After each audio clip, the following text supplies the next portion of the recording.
नैनीताल में एक बार फिर गुलदार का अटैक हुआ है। बगड़ गांव में 23 साल की युवती को लेपर्ड उठा के ले गया। घटना तल्ला बगड़ गोधन सिंह मेहरा की बेटी को खेत से लेपर्ड उठा ले गया। खेत के पास कपड़े चप्पल मिले हैं, लेकिन युवती का पता नहीं चल पाया है। घटना आज 5 बजे की है। सूचना के बाद मौके पर वन विभाग की टीम पहुंची है, लेकिन कोई बड़ा अधिकारी इतना बड़ा हादसा होने के बाद भी नहीं पहुंचा है।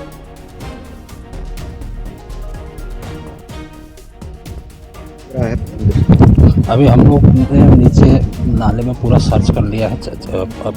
100 से अधिक आदमी लोकल के भी प्लस हमारा स्टाफ पूरा सर्च कर रहा है, लेकिन अभी तक हमें ऐसी कोई वो चिन्ह नहीं मिल पाए है कि जिससे ये पता चले कि कुछ इसको ले गया है। किस तरह की सूचना मिली थी आप लोगों को? हमें ये सूचना मिली थी कि लेपर्ड एक लड़की को उठा ले गया है। रेस्क्यू जारी रहेगा अभी तो रेस्क्यू जारी है। नैनीताल वन प्रभाग में एक बार फिर बाघ की घटना सामने आई है और हमला बाघ ने किया है। एक युवती को उठा के ले गया है। इसके नीचे देख सकते हैं कि जो खेत है, हालांकि अंधेरे की वजह से दिख नहीं रहा है, यहीं पर वो जो लड़की थी वो काम कर रही थी और उसके बाद वहां से जो लेपर्ड या फिर बाघ जिस तरह की सूचना आ रही है वो उठा के ले गया। हालांकि 3-4 टीमें लगातार उस युवती को खोजबीन कर रही हैं और यहाँ जो घर के लोग हैं वो भी काफ़ी दहशत में हैं, क्योंकि इस इलाके में पहली इस तरह की कोई घटना हुई है। सर, कितने बजे की एक पूरी घटना है और क्या हुआ था यहाँ पे? ये लगभग 4:30 के लगभग की घटना है। वो भी ऐसे पता चला कि जब कुत्ता उसका बाघ के डर से भाग के घर आया, तब देखने गए कि लड़की कहाँ है, लड़की घर पे नहीं आई है। तो देखने गए तब पता चला कि ये कोई घटना हुई है। उसके कपड़े चप्पल और मोबाइल का कवर वगैरह वहाँ पर ही कवर हुआ। कहाँ पर हुआ था ये सब कुछ? ये खेत में, अपने खेत में गई थी, मटर के खेत में।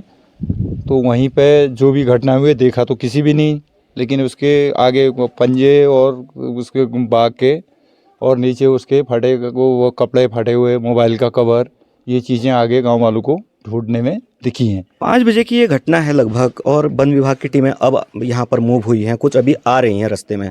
तो वन विभाग वालों ने भी काफ़ी इसमें दिक्कत की है अभी। हाँ, काफ़ी सूचना देने के बाद पहुँचे हैं, लेकिन थोड़ा विलम्ब से पहुँचे हैं और पूरे साजो सामान के साथ नहीं पहुँचे हैं। उनके पास कोई ऐसा सर्च लाइट, कोई स्ट्रेचर और कोई ऐसा आर्मट वगैरह कुछ नहीं है, जो भी ढूंढने वाली जनता को भी इसमें खतरा हो सकता है। अभी आप लोगों को में भी डर का माहौल है यहाँ पर जिस तरह की घटना हुई है? पूरा दहशत है पूरे गांव में, पूरी जितनी जो हमारे ऊपर से लेकर नीचे तक वो सारे लोग दहशत में। उम्मीद करते हैं कि जो अधिकारी हैं वो अपनी जिम्मेदारी समझें और यहाँ पर पहुँचे, परिवार और जो बच्ची है उसको खोजने में मदद करें ताकि बच्ची मिल सके। वीरेंद्र बिष्ट, न्यूज़ 18, बगड़गांव, नैनीताल। और बातचीत करने के लिए नैनीताल से हमारे संवाददाता वीरेंद्र बिष्ट हमारे साथ जुड़ रहे हैं। वीरेंद्र, फिलहाल क्या अपडेट है? क्या अब तक कोई अधिकारी मौके पर पहुंचा और कितनी गंभीरता दिखाई जा रही है? देखिए, पूरे मामले में अगर देखा जाए तो गंभीरता बिल्कुल भी नहीं दिखी। नैनीताल डीएफओ जो है वो अभी तक मौके पर नहीं पहुंचे। हालांकि रात 11:30 बजे जो तहसीलदार प्रशासन की ओर से नैनीताल पहुंचे थे, लेकिन अभी तक बच्ची का सुराग नहीं मिल पाया है। रेस्क्यू ऑपरेशन स्थानीय लोगों ने जरूर चलाया है, लेकिन बच्ची कहाँ है, किस हालत में है, इसका अभी कोई पता नहीं चला है। लेकिन जिस तरह का जो ग्रामीणों से हमारी बातचीत हुई थी, उनका साफ तौर पर ये कहना था कि 5 बजे के लगभग वो खेत पर गई थी और वहां से वो लौटी नहीं। चप्पल और उसके कुछ कपड़े जरूर मिले हैं, लेकिन आज भी अभी रेस्क्यू ऑपरेशन चलाने की बात कही जा रही है। लेकिन अभी तक जो विभागीय लोग हैं या फिर जो अन्य अधिकारी हैं वो मौके पर नहीं पहुंचे हैं और इसके अलावा जो ग्रामीण हैं वो अभी भी खोजबीन में लगे हैं। तो ये कहा जा सकता है कि इतनी बड़ी घटना होने के बावजूद जो स्थानीय स्तर पर जो अधिकारी हैं वो मौके पर नहीं पहुंच पाए हैं, तो ये एक बड़ी बात है। वहीं स्थानीय लोगों में डर का माहौल है कि जिस तरह से लगातार 3-4 दिन से उधर गुलदार की मूवमेंट दिख रही थी, पास में ही एक बैल को मारा था, उसके बाद अब जो लोग हैं वो सहमे हुए हैं और ये भी अंदेशा लगा रहे हैं कि ये बाघ भी हो सकता है, क्योंकि जो पूरा इलाका है वो नीचे कॉर्बेट वाले इलाके से जुड़ा हुआ है। तो ये कहा जा सकता है कि आज रेस्क्यू ऑपरेशन चलाया जाएगा और कुछ कामयाबी मिल सकती है। अनुपम, बहुत बहुत शुक्रिया वीरेंद्र आपका हमारे साथ जुड़ने के लिए। वीरेंद्र बिष्ट हमारे साथ नैनीताल से हमारे संवाददाता जुड़े हुए थे, जो इस बड़ी खबर पर अपडेट दे रहे थे।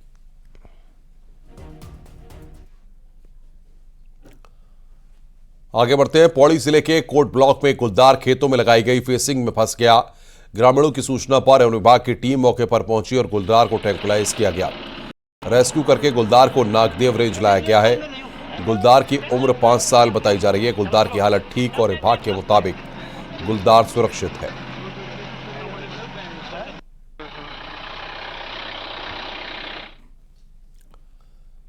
देहरादून से बड़ी खबर आ रही है। लोकसभा चुनाव से जुड़ी बड़ी खबर है। आज हो सकती है टिकटों की घोषणा। 5 लोकसभा सीटों पर बीजेपी उम्मीदवारों की घोषणा। शुक्रवार को दिल्ली से लौटे सीएम, बीजेपी प्रदेश अध्यक्ष। कांग्रेस की आज होने वाली मीटिंग टली है। स्क्रीनिंग कमेटी की मीटिंग अब 6 मार्च को है। मीटिंग के बाद फाइनल होंगे कांग्रेस के उम्मीदवार।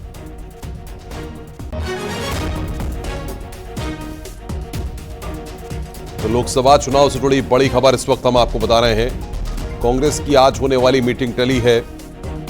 अब 6 मार्च को स्क्रीनिंग कमेटी की मीटिंग होगी। ये बड़ी खबर लोकसभा चुनाव से जुड़ी हुई।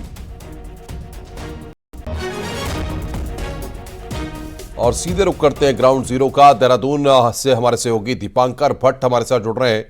दीपांकर, दोनों पार्टियों की क्या स्थिति है वो बताइए, और लिस्ट कब तक आने की संभावनाएं हैं, और उत्तराखंड में 5 सीटों पर जो सांसद अभी हैं उनमें से किस किस सीट पर बदलाव देखने को मिल सकता है?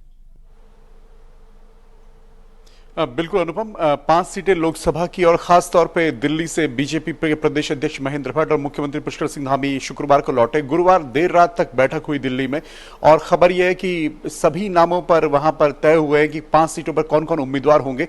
जहां तक बदलाव की बात है अनुपम, तो बीजेपी जिस तरीके से लगातार चौंकाती रही है पिछले कुछ सालों में, चाहे वो मुख्यमंत्री के नामों को लेकर फैसला रहा हो, चाहे वो राज्यसभा सांसद को लेकर फैसला रहा हो, ऐसे में लोकसभा को लेकर क्या फैसला रहेगा। जिस तरह की खबरें दिल्ली से सूत्रों के हवाले से कि 2 बार के जो सिटिंग सांसद हैं उनमें बदलाव देखने को मिल सकते हैं। बड़ी संख्या में बीजेपी उनके टिकट बदल सकती है यहाँ पर। तो ऐसे में अजय टमटा जो अल्मोड़ा से सांसद 2 बार के वहां पर सांसद हैं, रमेश पोखरियाल निशंक हरिद्वार से 2 बार के सांसद हैं, तीरथ सिंह रावत फिलहाल 1 बार के सांसद हैं, और जो टिहरी से सांसद हैं माला राज्य लक्ष्मी वो 2 बार की यहां पर सांसद हैं।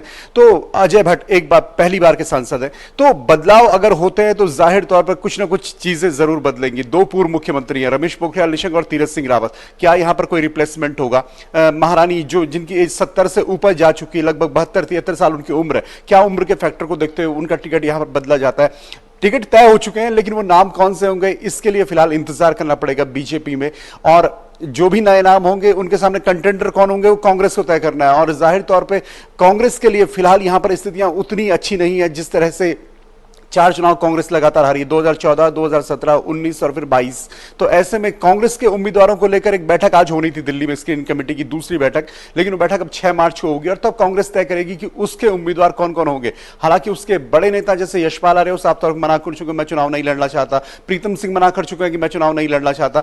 तो दोनों तरफ से कौन कौन होंगे ये तय होगा। लेकिन बीजेपी की जो लिस्ट है, उम्मीद है कि जो पहली लिस्ट आज आने की उम्मीद है उसमें उत्तराखंड के बीजेपी के जो उम्मीदवार होंगे लोकसभा को लेकर उनके नाम सामने आएंगे, और वो नाम कौन से होंगे उस पर फिर आगे तय होगा। कई राजनीतिक चेहरों का भविष्य और कई नए चेहरों को अगर बीजेपी यहां पर कुछ चेहरों को लाती है तो वो कौन से नए चेहरे होंगे। ऐसे बहुत सारी अटकलें अभी हैं, लेकिन इंतजार करना पड़ेगा। लेकिन अगर कयासों की बात करें दीपांकर, तो नए चेहरों में कौन कौन शामिल हो सकता है अगर कुछ बदलाव होता है तो?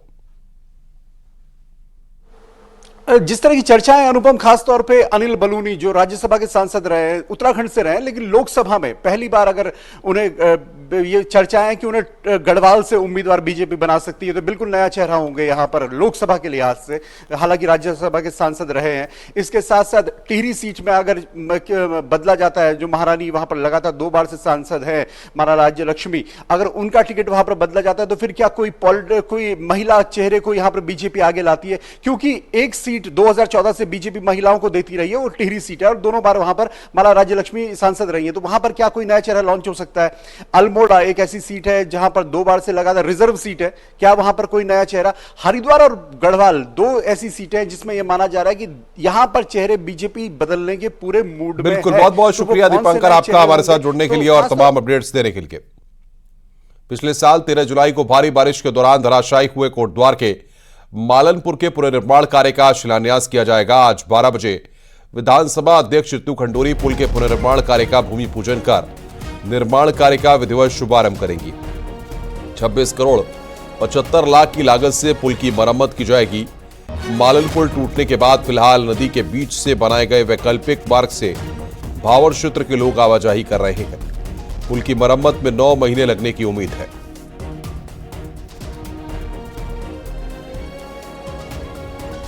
26 करोड़ और 75 लाख, करीबन 26 करोड़ 75 लाख का जो एस्टिमेट बना था वो उन्होंने उसकी स्वीकृति दी है।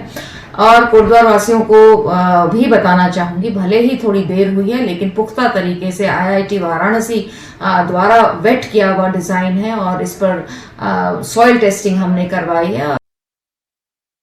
और कोटद्वार से अनुपम भारद्वाज हमारे संवाददाता हमारे साथ जुड़ रहे हैं। अनुपम, क्या अपडेट है? कितने बजे ये कार्यक्रम रखा गया है?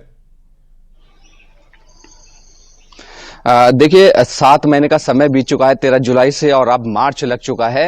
ये लंबा इंतजार कोटद्वार की जनता को करना पड़ा है। तकरीबन 40,000 से ज्यादा की जो आबादी है वो भावर क्षेत्र में रहती है, यानी कि जो मालन नदी है उसके पार रहती है। और पुल टूट जाने के चलते कभी कर्णाश्रम के रास्ते तो कभी वैकल्पिक जो मार्ग बनाया गया है नदी में उसके रास्ते लोगों को कोटद्वार आना होता है। 7 महीने का बीता है और अब इसको स्वीकृति मिल चुकी है शासन से। 26 करोड़ यानी कि 27 करोड़ मान सकते हैं, 27 करोड़ की लागत से ये जो पुल है इसका पुनर्निर्माण होना है। 2 पिलर इसके लिए पूरे नए बनाए जाएंगे। इसके अलावा जो 16 पिलर है उसकी भी स्ट्रेंथनिंग इसमें की जाएगी। आज तकरीबन 11 बजे से ये कार्यक्रम शुरू होने जाएगा और 12 बजे विधानसभा अध्यक्ष ऋतु खंडूड़ी इसका शिलान्यास करेंगी, यानी कि जो भूमि पूजन है, दोबारा से जो पुल का निर्माण होना है वो इसका किया जाएगा। तो जो स्थानीय जो लोग हैं वो भी इस भूमि पूजन में मौजूद रहेंगे।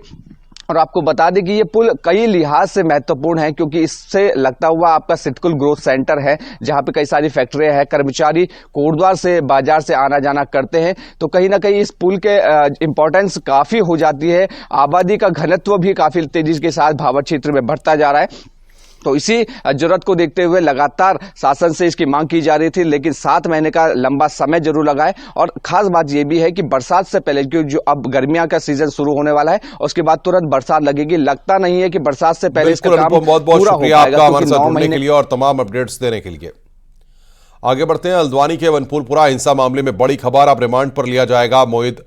अब्दुल मलिक के बेटे मोहित को रिमांड पर लेने की तैयारी है। पुलिस मोहित से पूछताछ करेगी। वनपुरपुरा कांड का दूसरा बड़ा मास्टरमाइंड है मोहित।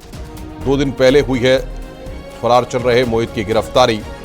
अब ऐसे में अब्दुल मलिक के बेटे से यहां पर पूछताछ की जाएगी।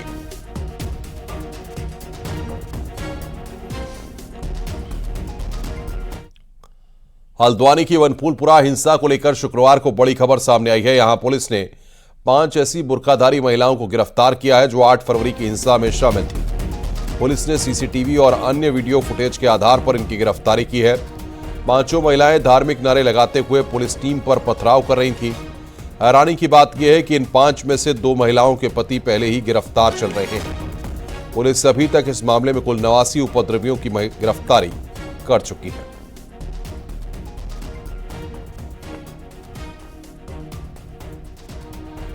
इसमें कुछ महिलाओं की भी संलिप्तता आई थी, तो आज उसमें साक्ष्य संकलन करते हमने 5 महिलाएं जो गिरफ्तार किया है। ये 5 महिलाएं मलिक का जो बगीचा है उस वहाँ पर जब अतिक्रमण की कार्रवाई को किया जा रहा था, उस संदर्भ में इनके द्वारा वहाँ पे पुलिस पार्टी पर पथराव किया गया एवं पुलिस पार्टी का जो वाहन थे उनको जलाने में जो दंगाई थी उनकी भी इन्होंने मदद की है। तो उसी आधार पर 5 महिलाओं को इस दंगे में शामिल करते गिरफ्तार किया। हरिद्वार में झबरेड़ा इलाके के आलमपुर गांव में मारपीट का एक वीडियो वायरल हो रहा है। वीडियो में एक महिला के साथ मारपीट हो रही है। पुलिस के मुताबिक कुछ वक्त पहले एक शादी हुई थी, लेकिन लड़के पक्ष ने लड़की को साथ रखने से इनकार कर दिया। इसके बाद लड़की घर का ताला तोड़कर अंदर घुसने की कोशिश कर रही थी। इस दौरान लड़की की जमकर पिटाई की गई। लड़की के साथ परिजनों पड़ोसियों पर भी मारपीट का आरोप है। पुलिस ने शिकायत के आधार पर केस दर्ज कर लिया है। इस संबंध में जानकारी करने पर ज्ञात हुआ कि पति के द्वारा उक्त महिला को अब अपने घर में रखने से इनकार किया जा रहा है और वो महिला अपने पति के ही घर में रहना चाहती है।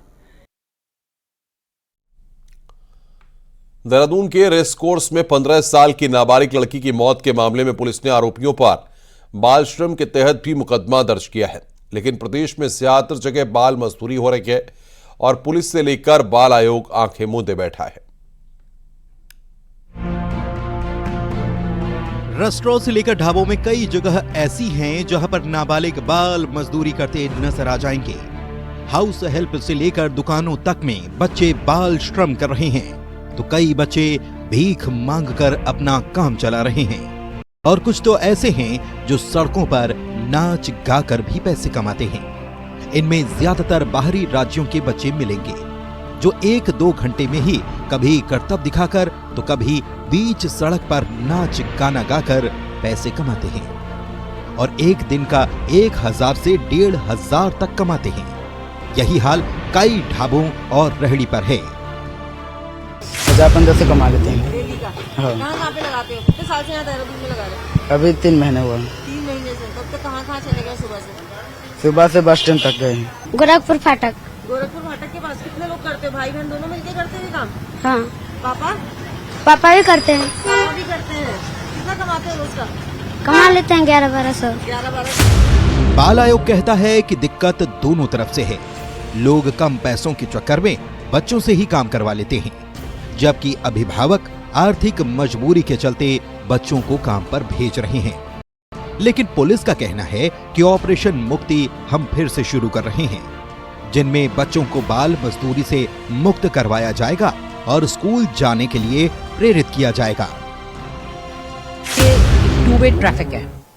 अभिभावक भेज रहा है और जो रखने वाला मालिक है, जो एम्प्लॉयर है, वो कुछ सस्ते के चक्कर में बार बार चेताने पे हमें कितना आपने रेडियो पे, टीवी शोज पे, एडवर्टीजमेंट से, और बहुत सारी डिस्ट्रिक्ट टास्क फोर्स की ड्राइव्स चल रही हैं। SCPCR ने कई ड्राइव्स चला दी हैं कि भिक्षावृत्ति और बाल मजदूरी नहीं होनी चाहिए। इंटरेस्ट होती है, जैसे फैमिली है जिनके 4-5 बच्चे हैं, उनको भी लगता है कि कहीं ना कहीं हमारे बच्चे अगर काम करेंगे तो कुछ अर्निंग ज्यादा बढ़ जाएगी। तो देखा जाए सोशल क्राइम ज्यादा है और इसको देखते हुए इसमें अभी आज से ही हमारे यहाँ से 1 महीने का जो अभियान भी चल रहा है, भिक्षा नहीं शिक्षा दे, उसके तहत फिर से हम ऐसे बच्चों को खोजेंगे जो बस्तियों में रहते हैं, जो अन्य जगहों पर भीख मांगते हैं या कहीं कोई सामान बेचते हैं या काम करते हैं। 14 साल से कम उम्र के बच्चे से बाल श्रम कराने पर 2 साल की सजा या 50,000 तक जुर्माने का प्रावधान है।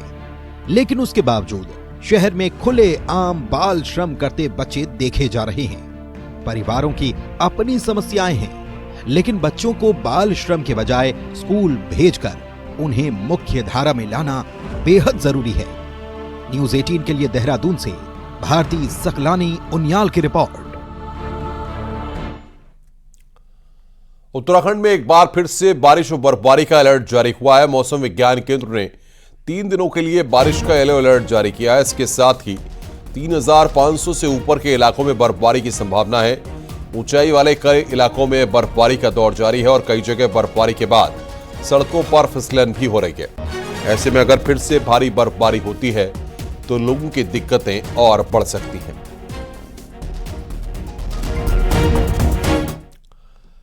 विश्व प्रसिद्ध फूलों की घाटी इन दिनों बंद है, लेकिन यहां करीब 3 से 4 फीट बर्फ जमा हो चुकी है। वन विभाग की टीम फूलों की घाटी में गश्त करके लौटी और उन्होंने बताया कि पैदल रास्तों पर बड़े बड़े ग्लेशियर टूटकर गिराए हैं। तस्करों पर नजर रखने के लिए वन विभाग की टीम लगातार बर्फबारी के बीच यहां पर गश्त करती है। हालांकि फरवरी में ज्यादा बर्फ के चलते विभाग की टीम घाटी तक नहीं पहुंच पाई थी, मगर अब भारी बर्फ के बीच फूलों की घाटी तक गश्त हो रही है।